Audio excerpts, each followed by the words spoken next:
Well, for me, this is a joyous occasion to come and celebrate this conference in which Charles is being honored.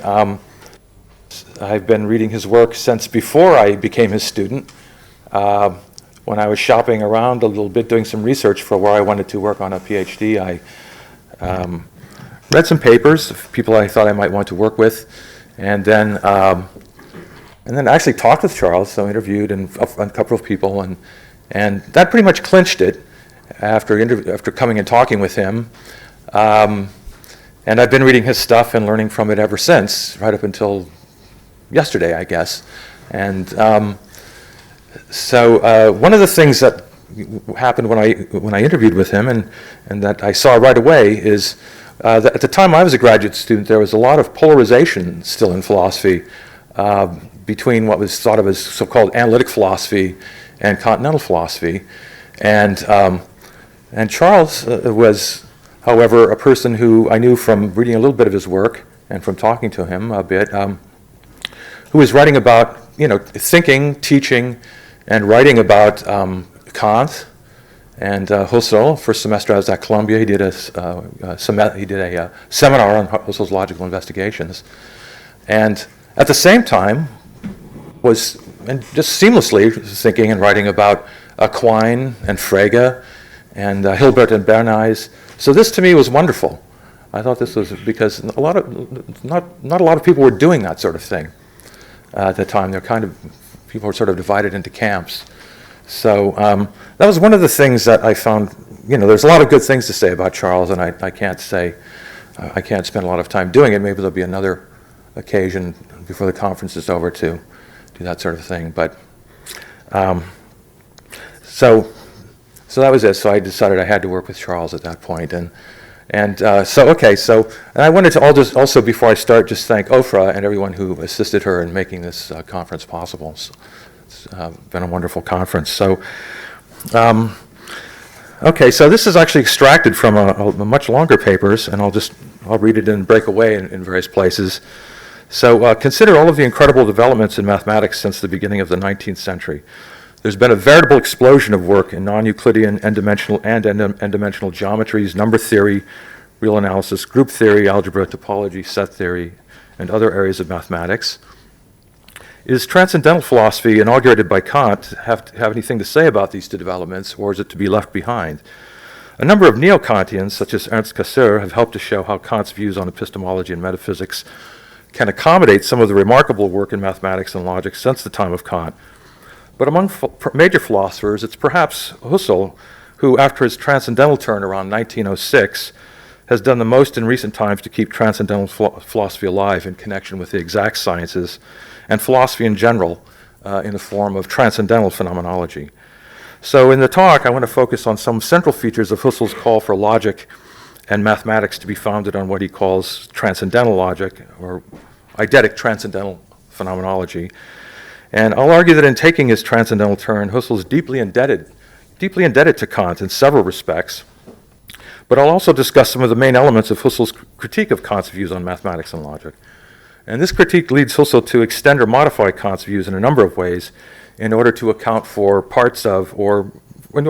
modern mathematics, or at least parts of modern mathematics. And of course, even Husserl does not cover logic and mathematics after the early 20th century, but he does open up new vistas for thinking about mathematics and logic in connection with transcendental philosophy. So suppose in particular that we take modern mathematics in different areas as it's actually given and practiced, and then ask how our experience and knowledge in these areas is possible.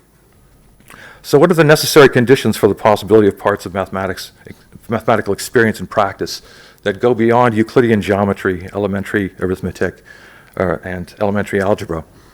Well, this question already signals some important similarities with, but also differences from Kant. And so I'm going to be concerned to enumerate a host of these similarities and differences in what follows in the rest of the talk. And I'll start by saying some things about the modern development of the foundations of the mathematics in light of philosophy, which is, by the way, a title of a paper of GODEL that I'm just about to cite. So if you have the handout, you'll be seeing a quote from it. Well, there's a lot of interesting material in the development of the philosophy and foundations of mathematics since the time of Kant and Husserl, But I'm going to open with a succinct overview on these two philosophers with which I basically agree. It's written by Kurt Gödel. So Gödel was deeply influenced by Kant in a number of ways, also critical of some of Kant's central doctrines on mathematics and logic. Gödel began to study Husserl's philosophy, as Dogfin mentioned, in 1959. He became very interested in transcendental phenomenology in particular, and sometime around 1961, he wrote but never published a text titled The Modern Development of the Foundations of Mathematics in the Light of Philosophy. In this paper, Gödel refers to Kant in connection with the place of his incompleteness theorems in the development of the foundations of mathematics. So he interprets the incompleteness theorems as showing that we have an intuitive grasp of ever newer axioms, he says, that are logically independent of the earlier ones. It's this intuitive grasp that's necessary, Gödel says, for the solvability of mathematical problems. So the Gödel sentence for each formal axiomatic theory of mathematics, for example, is something we can intuitively see to be true if the system's consistent, even though the sentence cannot be proved and is in fact independent of the system. But then you can think of the truth of the Gödel sentence as solved or decided in this very manner. This could then be added to the existing formal system as an axiom needing a new formal system for which there's another Gödel sentence and so on, so that there can be no finitely axiomatizable, consistent, complete formal system of arithmetic or for mathematics. And then Gödel says the claim that we have an intuitive grasp of ever new axioms that are logically independent of the earlier ones agrees in spirit, if not in letter, with the Kantian conception of mathematics in the following sense.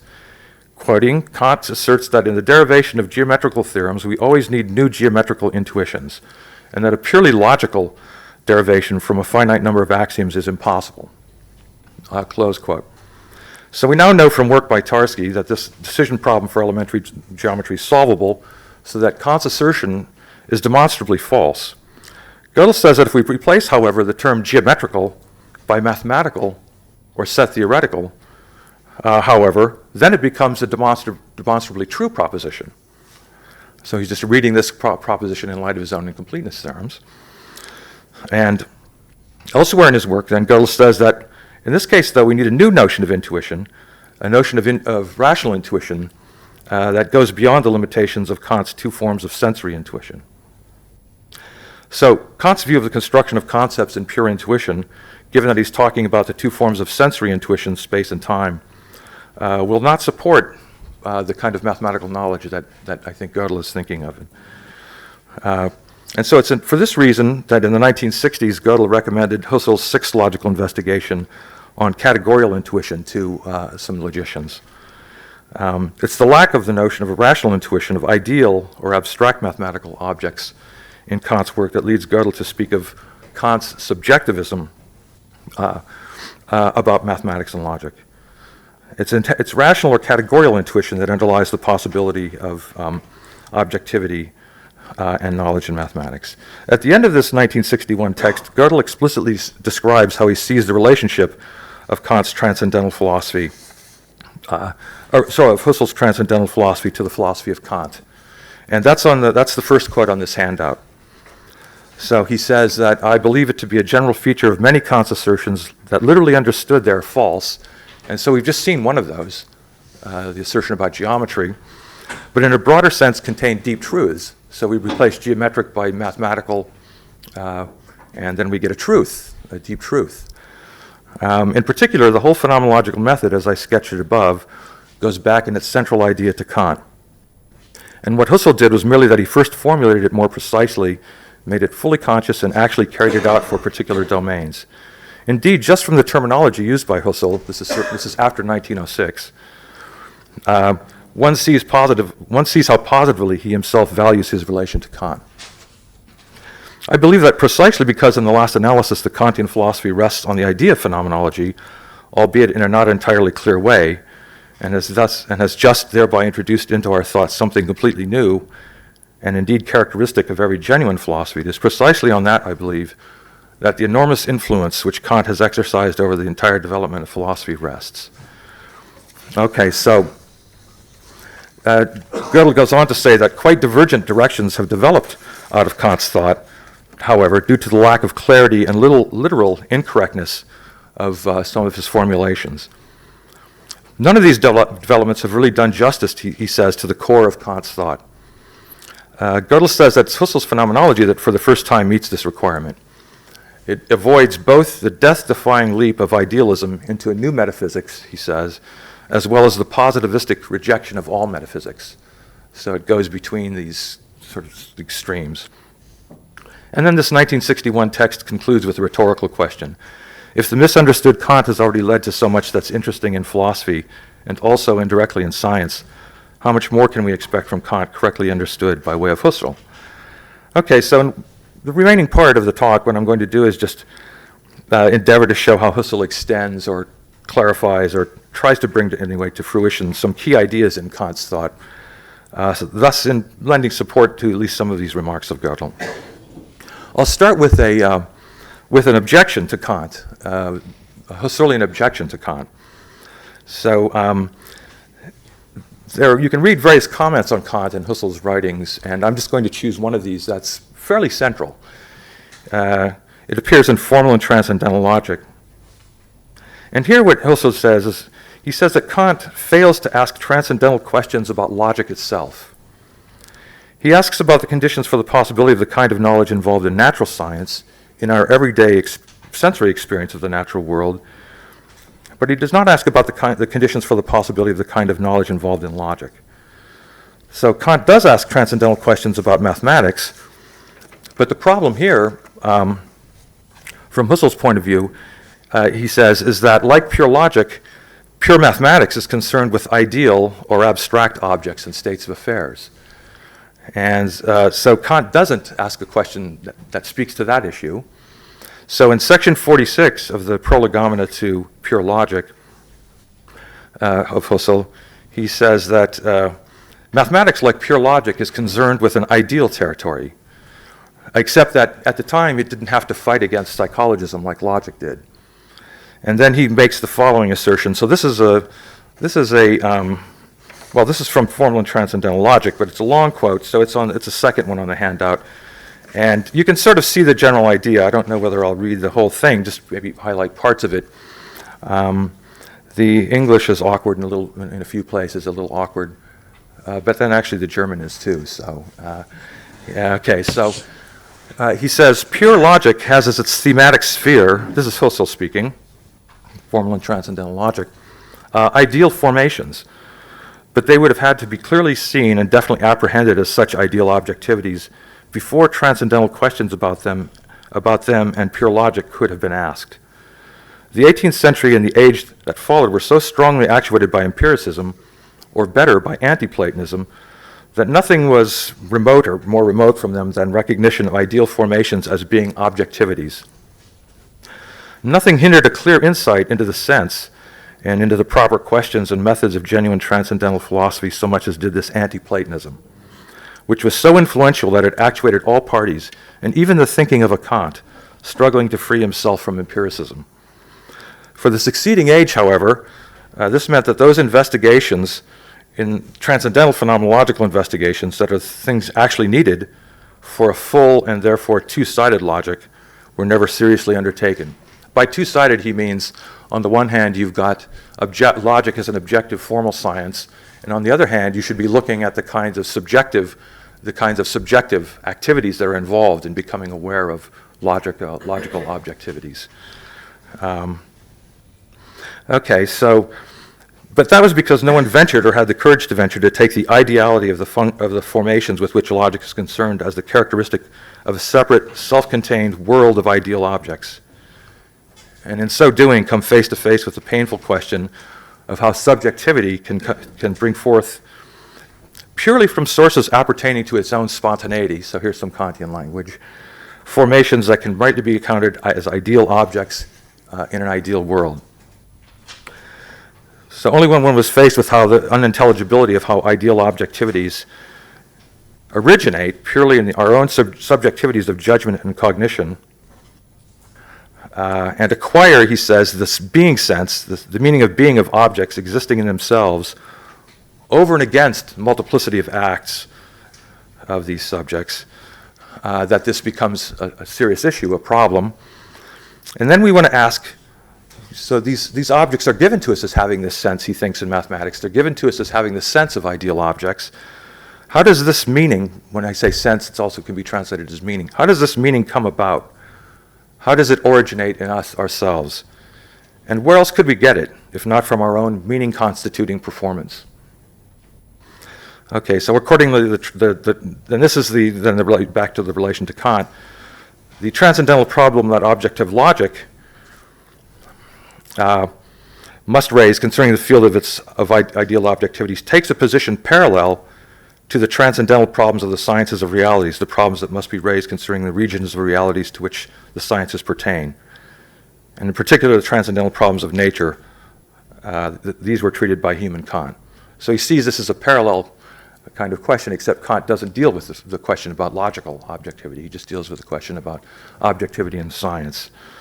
So it seems then that the immediate consequence of bringing out the world of ideas, and in particular, and then here he mentions some of his impulses, particularly as he's been influenced by Leibniz, Bolzano, and Lotze, the world of ideas with which pure logic is concerned, that should have been an immediate extension of transcendental problems to the sphere of idealities. Okay, that's a long quotation, and it's just that latter project in the last quotation that Husserl wants to work on. Also, you see in the passage that it's the pre-Kantian Leibniz and the post-Kantians, Bolzano and Leibniz, who are especially credited with bringing out, he says, the world of idealities. In speaking of the world of idealities in connection with logic and mathematics, he seems to be committing himself to a form of Platonism or mathematical realism. And in the passage just quoted, he in fact laments, as we just saw, the effects of anti-Platonism on Kant and others in the 19th century, since the 18th century. In Logical Investigations and other works, Husserl distinguishes what he calls real external objects in space and time from real internal, that is, cognitive mental objects or processes in time, and then both of these from ideal objects, which are neither in space nor time.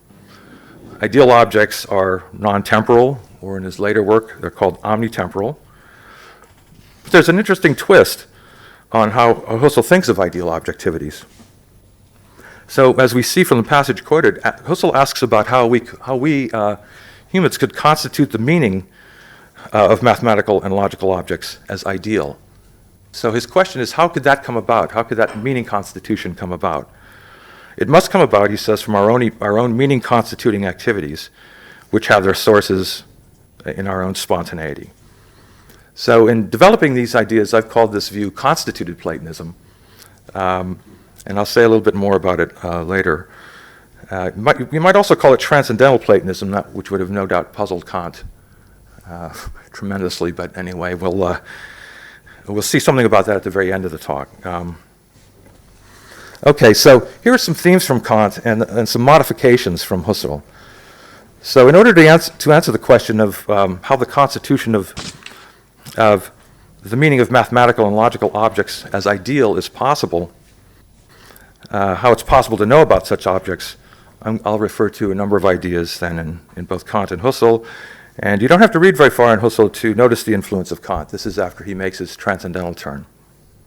So I'll give you just a partial list now of some of the ways in which you see very clearly the influence of Kant at this point. So you certainly see aspects of Kant's Copernican turn, as Dogfin mentioned.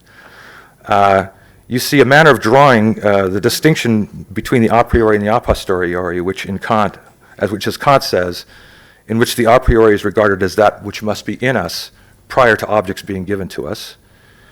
You see a restriction. This is all Husserl now.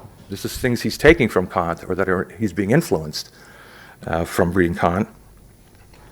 You see a restriction to appearances or phenomena and to possible experience in theoretical or speculative philosophy. You see a form-matter distinction. You see this hylomorphism in the case of intuitions and concepts in Husserl, as that comes from Kant. You see the function of different forms of synthesis, very fine-grained analyses of synthesis in Husserl, developing some ideas already from Kant also. You see a distinction between the receptivity or passivity of sensory experience and the spontaneity or activity of understanding or reason. You see a version of the claim that both concepts and intuitions are required for knowledge.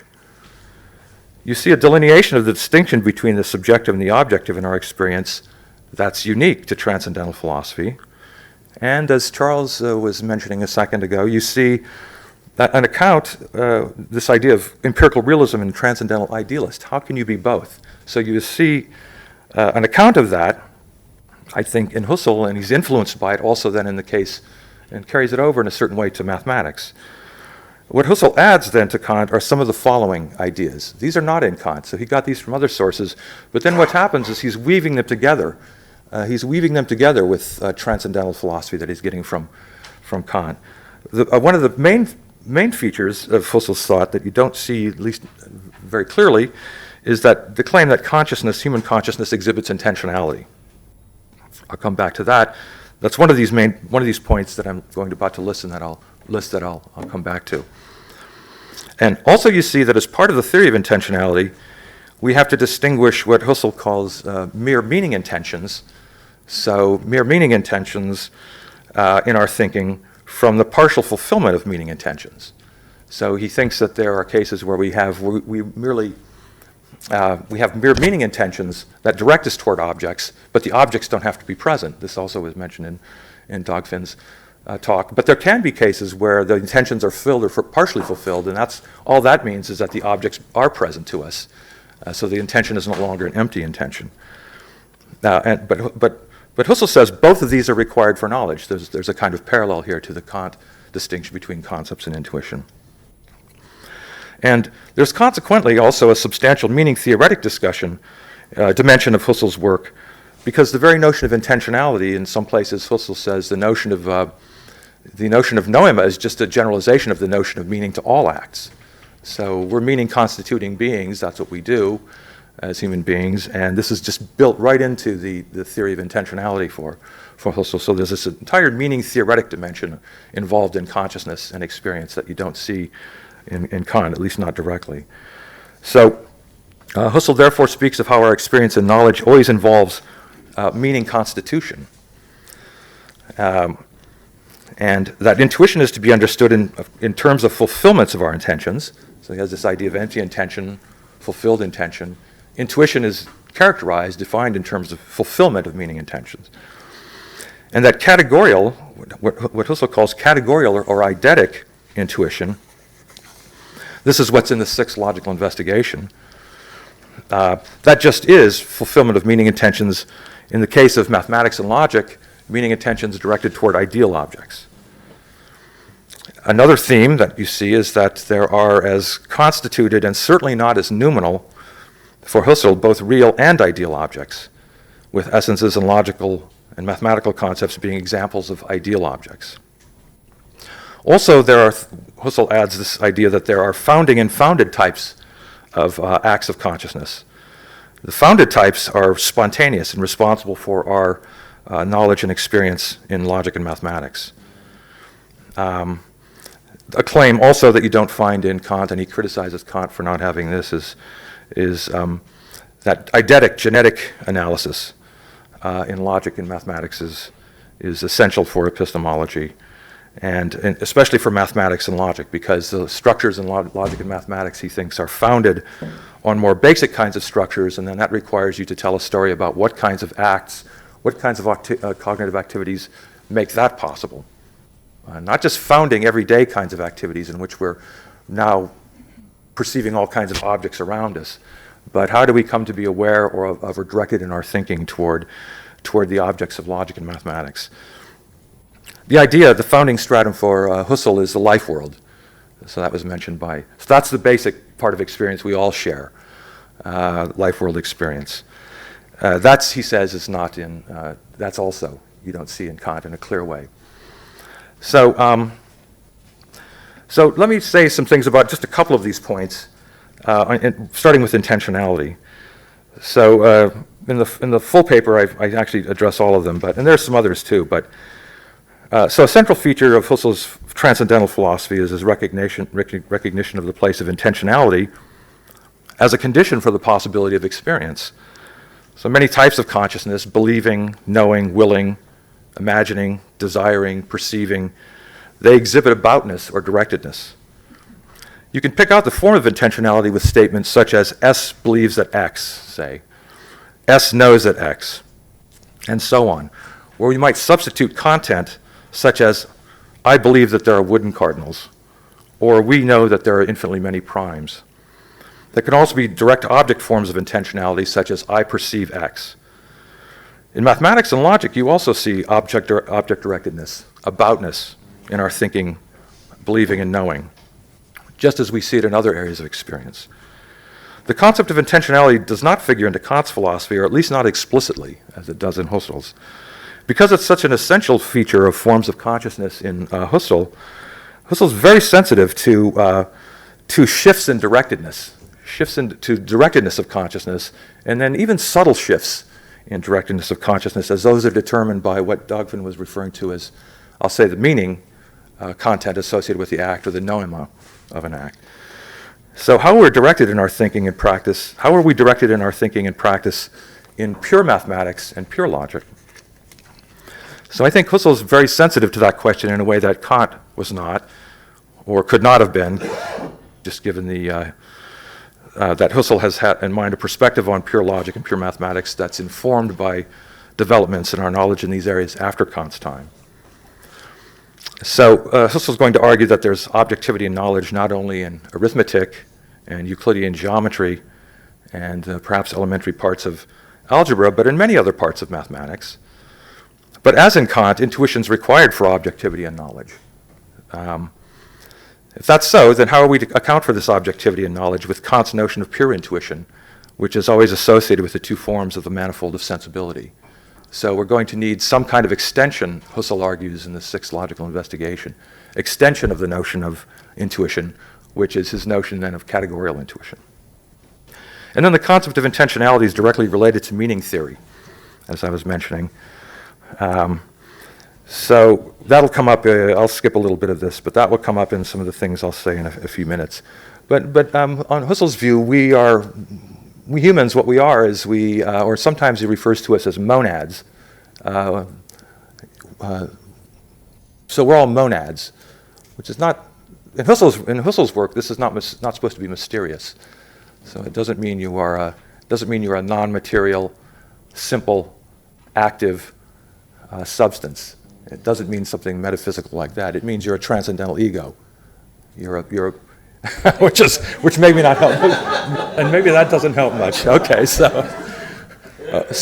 what you are is you're a self, and then after you make the transcendental reduction, then that's when you say you're a transcendental ego. So, well, we won't go into that. So, okay.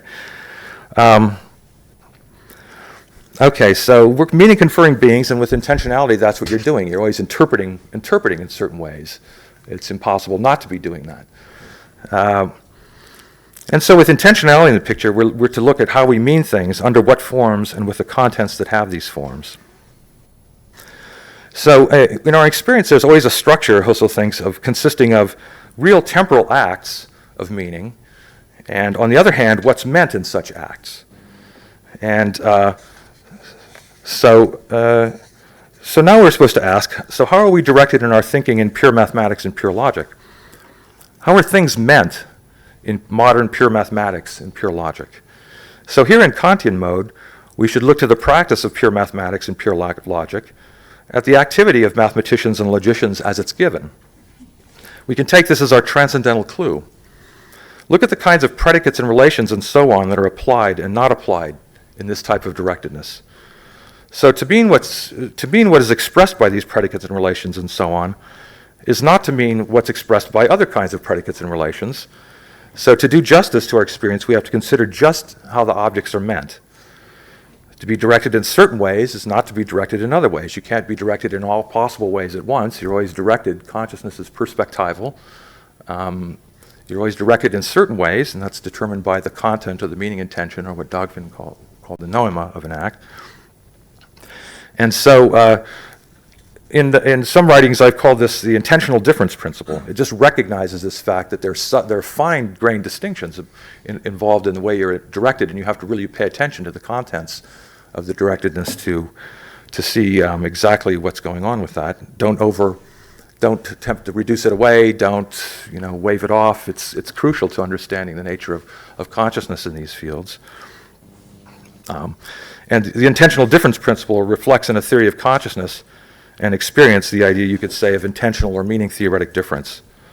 So to be directed in your thinking by a concept such as x is a natural number, it's quite different from being directed by concepts such as x is a triangle. And in each concept, in our experience, projects the horizon of possibilities, in Husserl's view, horizon of anticipations, you could say, that are consistent with the concept, although there, of course, may be relationships between these various kinds of concepts.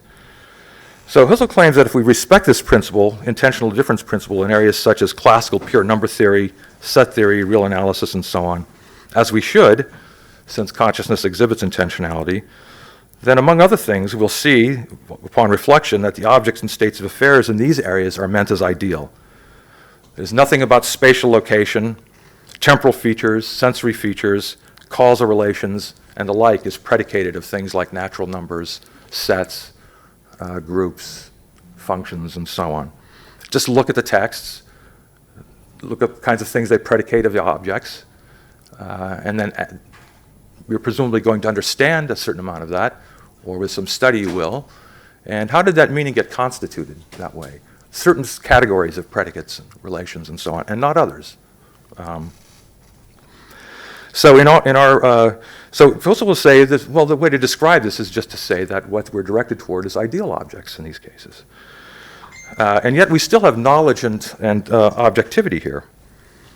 So mathematics that goes beyond Euclidean geometry, arithmetic, and elementary geometry is not merely subjective. So if we keep a version of the concept-intuition distinction, like in Kant, and declare that in mathematics concepts without intuition are empty, and intuition without concepts is blind, Husserl has a version of that, his theory of his idea of intention, his meaning intentions, empty ones and fulfilled ones. And like as in Kant says, concepts are not enlarged by merely thinking that an object exists. There has to be some kind of intuition. So knowledge and objectivity in mathematics and logic both require concepts and intuitions. The intuition in mathematics and logic, however, it cannot be Kantian sensory intuition with its two forms, space and time.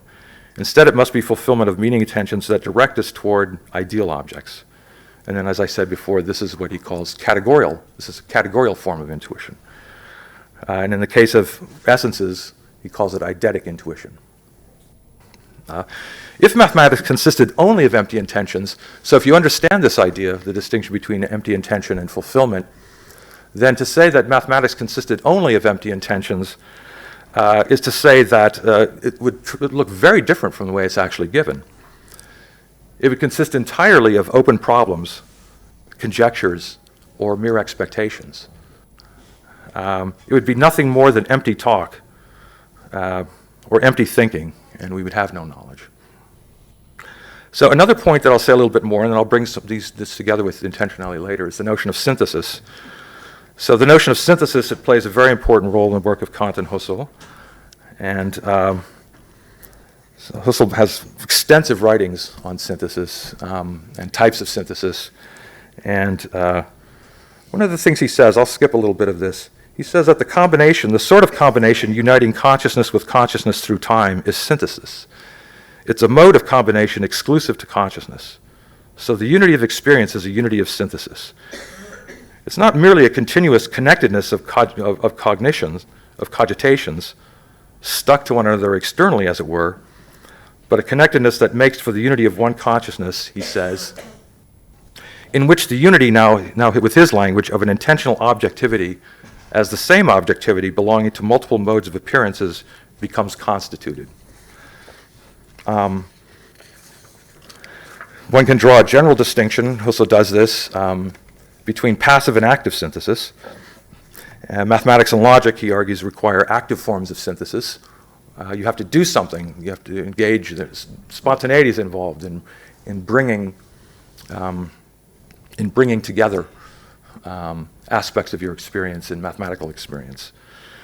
Without such forms of active synthesis, logic and mathematics would not be possible, Husserl thinks. So, a basic type of synthesis, he says, is the syntheses of identity, in which one and the same object is identified over time through multiple modes of appearance and multiple modes of moving around it, and also from intersubjectively from all of us seeing things like this particular glass here on the table, which we all see from a particular point of view, whereas you could, but we're seeing it from different perspectives, and presumably it's an identity. It's an identity through these differences. And that notion of seeing it, that's important for understanding a more robust sense of objectivity for Husserl. So syntheses of identity are at work in our thinking in pure mathematics and pure logic, except that here we're not dealing with sensory identities in a manifold of sensory experience, but here we're rather dealing with identities in the field, you could say, not in the field of sensory experience or in the sensory manifold, but in the field of understanding or reason. So when you're thinking about a particular natural number, that's an identity for you, as came up in a talk the other day. If you think of a cardinal number as something that's invariant through various orderings, there you have a multiplicity, you have the same kind of thing going on. You have an identity multiplicity kind of relationship in which you've got one object through a multiplicity of, which can be reached in a multiplicity of ways through these various orderings as a cardinal. Okay, I'll come back to that in a second. So, a little section on mathematics and metaphysics. Kant, I'd argue that like Kant, Husserl has a critique of pure reason, except that unlike Kant, he doesn't require that reason always be conditioned immediately by sense experience or the two forms of sensory experience, space and time. The idea would be that we can legitimately nudge the limits of reason out to include much of modern mathematics by employing the same distinction that Kant uses to separate mathematics from dubious metaphysics, namely the distinction between form and matter, or content. Only now we do not limit the notion of form to the forms of space, to space and time. And we don't limit mathematics in particular to the mathematics of natural science. So mathematics and logic are concerned with form, while metaphysics and philosophy in general is concerned also with matter and content, Kant says in these passages of the first critique. Of course, the judgments of metaphysics would be synthetic, or Husserl would say also material a priori. And then Kant contrasts mathematics with philosophy in terms of form and content. Of course, also in some other ways. So he says that mathematics has definitions, axioms, and demonstrations, but philosophy does not. Speculative metaphysics or traditional metaphysics, unlike mathematics, wants to make non-trivial claims. So its synthetic statements are non-trivial claims about substance, the self, immortality, the soul, freedom, cosmology, God, and the like. And as I see it, both Kant and Husserl want to limit claims of reason with respect to such contextual notions. It's in connection with these notions that we encounter the eternal disputes, Kant says, of non-critical metaphysics. It's here that pure reason appears as a whole system, quote, of fallacies and illusions, Kant. Mathematics, however, is not concerned with these kinds of notions. It doesn't address these kinds of notions. And there are many parts of mathematics that extend beyond Euclidean geometry, arithmetic, and elementary algebra that have not been subject to eternal disputes. There's an important distinction to be made between problems and problem solving in mathematics and problems and attempts to solve problems in metaphysics. So problems in mathematics can typically be solved, clearly stated problems anyway, even if the solution is sometimes very difficult and takes many years. So intentions in this type of thinking, using Husserlian language, can be fulfilled. So you have to get kind of used to this language. So I'm thinking of a solution of a problem, you can say, as a fulfillment of an intention. Here you can, that's when you have some knowledge, when you can do this. So intentions in mathematical thinking can be fulfilled. For problems in the metaphysics of the type that Kant considers, however, it appears that contextual reason has got itself into knots. So here the objectivity and knowledge one would expect from intuition is absent. The theme of sensibility, understanding, and reason. So what I'm doing is picking out some of these themes I mentioned at the very beginning that I listed and just commenting on a couple of these. So another one is sensibility, understanding, and reason. And if we were capable only of sense perception, there would be no sciences of mathematics and logic. So Husserl argues that in order for mathematics and logic to be possible, various kinds of active syntheses are required. Syntheses that might be founded on sense perception but are not themselves due to sense perception. But then how is it possible for syntheses of identity and other syntheses to play a role in making the worlds of mathematics and pure logic possible? So we're capable, Husserl says, not only of unreflective or pre-reflective, receptive sensing of things, but also of actively reflecting on our experience. So if you're looking at right, structures of consciousness that make your experience of the perceptual world possible, or of natural science possible. Now you're going to have to add to the picture and ask about what other kinds of cognitive activities, directed cognitive activities, make the kind of thinking in mathematics possible in which you seem to be directed toward ideal objects. What are we going to have to add to the picture? What other kinds of structures? And so Husserl says, well, we don't only have receptive sensing of things, but also a kind of active reflection on our experience. We abstract from sensory experience in various ways. There are different types of abstractions, so you can get a fairly fine-grained analysis of types of abstraction in Husserl's work. You idealize this experience in certain ways. You generalize and specify on this basis. These are all activities of consciousness that he's adding, or at least elaborating on. You can axiomatize. This is an activity of human consciousness. Formalize. These also all lead to different types of directedness, or to new kinds of directedness. And you can use imagination to vary what's given in various ways. So he has a procedure he calls free variation in imagination. All of these would be counted by Husserl as founded forms of cognitive activity. So there are acts of reflection, abstraction, idealization, and so on.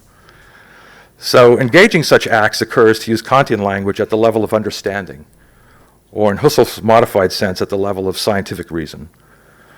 An analysis of the origin of mathematical or logical concepts in Husserl's sense should display the levels of acts, act contents, and objects involved in building up these sciences. It would ideally reveal the levels involved in which what is built up through such activities then becomes sedimented content. So he often speaks of sedimentation, sedimented content for further applications of these same kinds of acts. And then this is what genetic phenomenology is supposed to reveal to you, this kind of sedimentation that's involved in building up a directedness toward ideal objects in logic and mathematics. You could say, I think, that with his genetic phenomenology, what Husserl wants to do is fill in the gaps between the levels in the Kantian sensibility, understanding, reason schema. So what he's trying to show is how you start with the manifold of sensibility, and through these various kinds of acts, you rise to the level of what Kant would call understanding, which your directedness changes as a consequence of these kinds of acts. So thinking about natural numbers, geometrical objects, logical operations, sets, and so on, requires, Husserl says, a capacity for reason. So you need not think about such objects. Our distant ancestors wouldn't have thought much about them or didn't think about them, but there can be such thinking, and we see examples of it all around us, and then we can ask how that came to be constituted. So he provides fairly extensive analyses, genetic analyses of arithmetic. Husserl himself does, genetic analyses of arithmetic, logic, and geometry. And I'll just briefly indicate some of the features of these analyses, but I won't be able to go very far into it at all. But the idea is just to try to show how genetic analysis works to lift the kind of directedness as a function of these other kinds of activities we engage in off of the manifold of sensibility to a different kind of directedness, a categorical, you could say, in Husserl's sense. So I'll start with an example from arithmetic in order to illustrate some of Husserl's ideas in connection with the Kantian notions discussed earlier. So here's a rough partial analysis in connection with the origin of natural numbers as cardinals. It's very rough. I mean, Husserl got a whole book on philosophy of arithmetic devoted to it, and then there are lots of other writings devoted to this type of analysis. So suppose that you're experiencing, we'll just start by supposing that we are experiencing various objects in this room. So we're here and immersed in the manifold of sensibility, and so these objects are given to you in sense experience. And so we'll start in this way with the manifold of sensibility, but our knowledge isn't going to end there. So now we're going to start engaging in things that aren't just involved in everyday straightforward intuition, moving around in this room and interacting with objects and so on. So suppose I draw your attention to, instead of just asking you to perceive objects in an unreflective way, to instead attend to, say, some objects on this table. Maybe we could arrange those in a certain way. So suppose I put 3 cups over on the end of the table. To attend to those, in that case already you're no longer engaged, Husserl would say, in an unreflective, passive, ongoing flow of perception.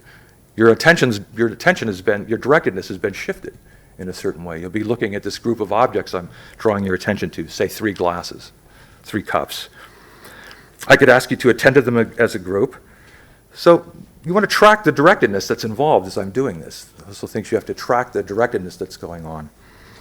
And then I might, then I could direct your attention to maybe another group of, like, say, 3 of those microphones. Or let's just say a group of those microphones. So a group of the microphones on the table. And so I'm asking you to engage in some new activities. I could ask you then whether there's anything that an individual from one of these groups has in common with an individual from the other group. So think of a group of 3 glasses, or let's just say a group of glasses, and a group of, Okay, so none of that's mysterious. We can just do things like that readily all the time. But already some new kinds of syntheses must be involved in your awareness in trying to determine a common feature. So you're on the path of engaging in a host of active syntheses. So continuing in this vein, suppose I ask whether there's anything that one group has in common with the other group. And if you pay attention to the intentional different principle, we note that this is now another shift in directedness in your thinking. So you're no longer directed toward a perceived individual object and another perceived individual object. And if you can come to see that there are as many, say, glasses, as many objects in one group as there are in the other, that's also not a big mystery. We do things like that all the time. Then you're at least on your way to an awareness of number. So there's something that chosen groups have in common, an identity, depending on identity synthesis, that they might not have in common with other groups. The awareness of this commonality following the intentional difference principle is at a different level from the awareness of a common feature of the objects, the particular objects as glasses or microphones or whatever. If it becomes apparent to you that at some stage this cup and this cup and this cup are 3, as are this microphone and this microphone and this microphone, then you're abstracting from a bunch of differences. So there's already a kind of abstraction going on there. And then abstracting makes an intentional difference. What you're directed toward after the abstraction is different from what you're directed toward before the abstraction. And Husserl calls it a formal abstraction. So it's required for directedness of natural numbers. In both cases, what you have is, he says, something and something and something, or 1 and 1 and 1. Or you could say, using the language from the other day, numbers for Husserl are multiplicities of units. It's a Euclidean notion, and Kant has a similar. Numbers are multiplicities of homogeneous units in a genetic analysis, as a genetic account. It has to be seen whether the content, the actual glasses and so on, that you put into this form, something and something and something, it doesn't matter to being 3, or else there would be no knowledge of number. So thus the claim is that it would not be possible to be directed toward numbers in our thinking without reflection, active forms of synthesis, and certain types of abstraction. So this is the kind of thing that he has in mind in thinking of genetic analysis. And then you can indicate all kinds of things the mind must be abstracting from in order to rise to directedness of natural numbers. What's irrelevant to this kind of directedness? So we started with a manifold of sensibility, but through various kinds of cognitive acts and capacities, we lifted ourselves out of sensibility, Husserl would say, to understanding in the domain of reason. The sensory qualities of the objects with which we started makes no difference at all to there being 3. The sensory matter doesn't matter, only the form. So this puts us on the a priori side of knowledge. We can vary the sensory objects at will without making a difference to the form. The sensory objects being in a particular spatial location is irrelevant to there being 3. We have to detach from spatial location. So the spatial objects, sensory objects are located, but 3, or 3-ness is not. It's not meant that way. It's not intended that way. It's not meant as located in space.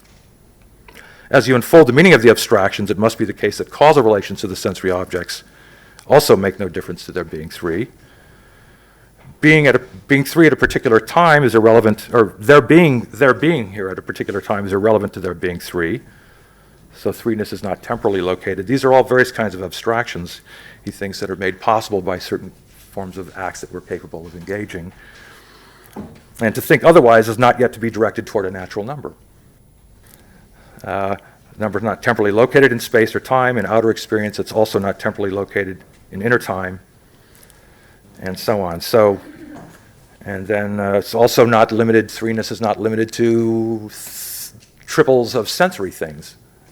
All kinds of things can be, you can substitute all kinds of things for something and something, not just sensory things. Okay, so one final quote, and then we'll stop. I've kind of used up my time, I guess, or? Yeah, okay. It's the last quote on the handout, coming back to Kant. Time, as you correctly notice, has no influence on the properties of numbers. And I'll just close with this. The science of numbers, he says, this is in a letter to Johann Schultz. It was quoted, I think, in an earlier talk. Several times. Yes, right. It's a good one. It's that's why it's, yeah. That's the whole thing of transclusivity. Yeah. So, has no influence on the properties of numbers. The science of numbers is a pure intellectual synthesis. Well, Husserl certainly has a notion of intellectual synthesis. That's what all of these founded forms of synthesis are. That's what they are. Which we represent to ourselves, now he says, in thought.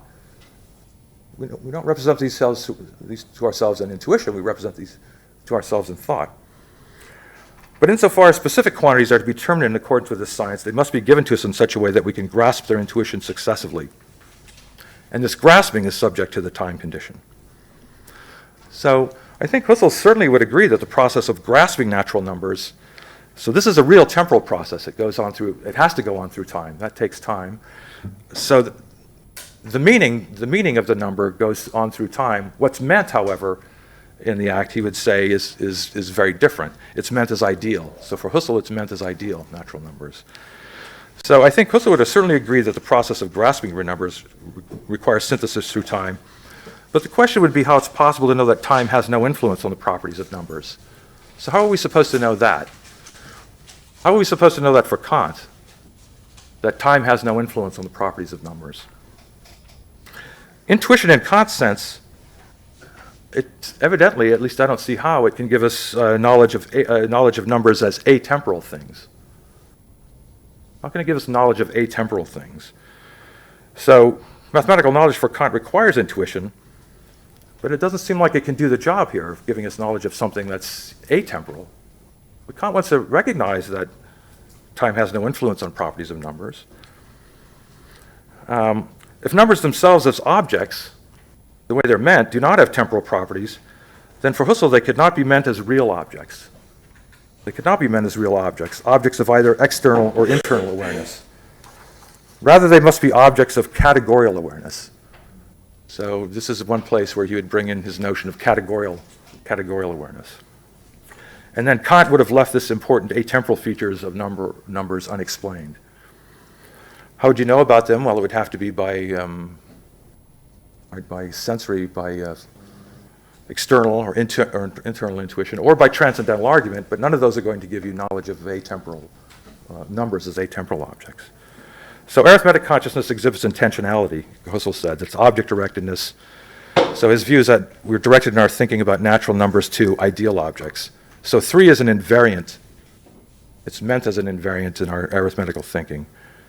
And there's no point in our description at which we had to jump outside of the somehow phenomenal, or since it's phenomenology, into the noumenal. We don't require that anywhere in telling to do that in telling this genetic story. The object-directedness and invariance is all within the realm of experience, in the realm of phenomena. Okay, so I have far too much here, but I'll just say one last sentence. So, okay, so how did we get to this point? So, well, a couple of sentences. Section 2, GODEL says that the whole phenomenological method goes back in its central idea to Kant. And notwithstanding the critical remarks about Kant that I've discussed, or briefly discussed, I think we're still in the position today that Kant succeeded in revealing ways of thinking about the exact sciences that are incredibly deep and rich. And then Husserl is just is elaborating on that and adding to it, trying to add to it to account for things that are going on in modern mathematics. Okay, so that's a brief sketch of some ideas on Kant and mathematics, on logic mathematics. So, okay, thanks. So I guess we are far behind schedule, I guess partly because we started half an hour late today. So I think the only person who might get the word now is Charles, if you have some comments.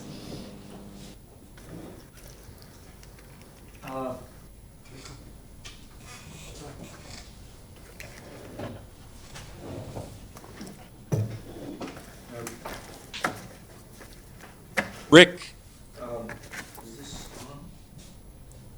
is this functioning? Yeah. Okay, Rick has done so much detailed work on developing Husserlian ideas in a contemporary context, far more than I have even thought of doing, let alone done. But it leaves me somewhat at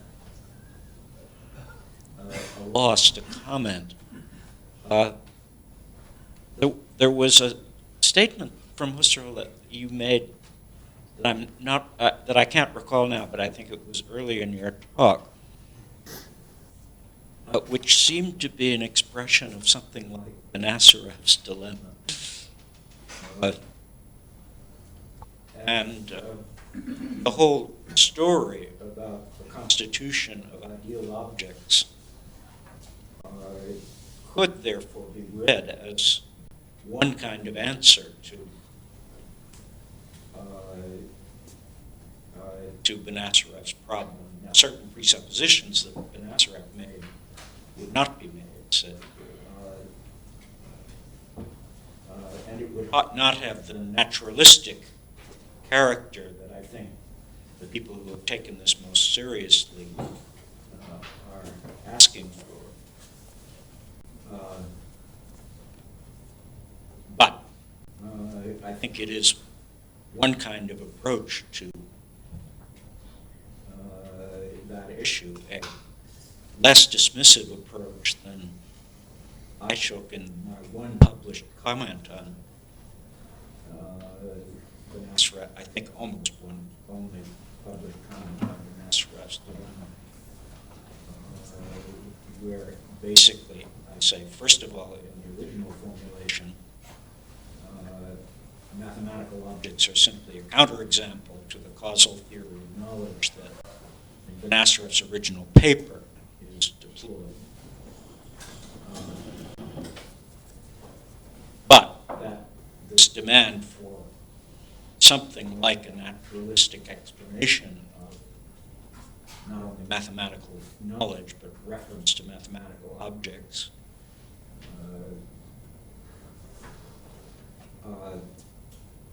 is a more serious matter, but I claim it's a problem for cognitive science rather than a problem for the foundations of mathematics.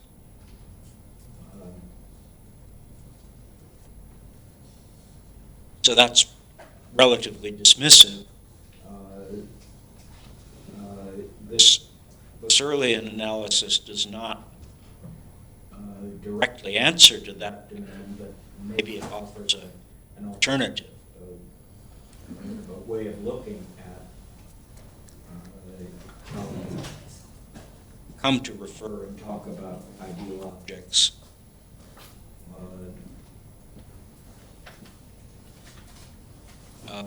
That will help someone who finds this in one way or another.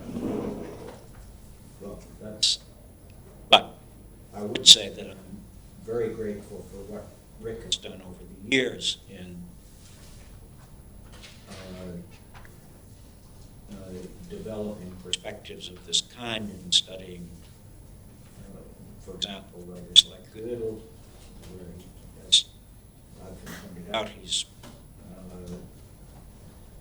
recently published a substantial book. He's also been one of the best commentators on my own writings. Yes, so thank you, Charles. And I think that will have to be it.